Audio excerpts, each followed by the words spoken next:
Hello friends, how are you doing? This is Tanmoy Banerjee and welcome back to Easy Learning Art with Tanmoy.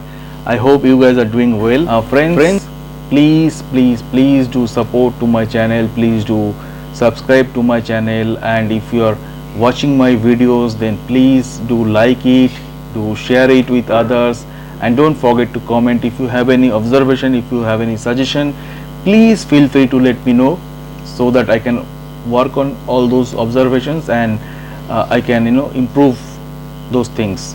All right.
दोस्तों, मैं तन्मय बनर्जी। मैं ये उम्मीद करता हूँ कि मैं इजी लर्निंग आर्ट विद तन्मय में जो भी काम कर रहा हूँ, जो भी वीडियो अपलोड कर रहा हूँ, वो शायद आप लोगों को पसंद आ रहा है। अगर पसंद नहीं आ रहा है तो प्लीज़ मुझे बताइए क्यों आपको पसंद नहीं आ रहा है, कहाँ पे और भी ज़्यादा इम्प्रूवमेंट करना पड़ेगा। और अगर कुछ सजेशन है वो भी लिख के बताइए कमेंट सेक्शन में, ताकि मैं जो अपकमिंग वीडियोस है उसमें वो सुधार ले आ सकूँ और भी इम्प्रूवमेंट कर सकूँ। तो उसके लिए मुझे आप लोगों का सपोर्ट चाहिए, मुझे आप लोगों का एक्टिव इन्वॉल्वमेंट चाहिए। मुझे बताइए कहाँ पे गलतियाँ हो रहा है, कहाँ पे सुधार लेके आने का ज़रूरत है।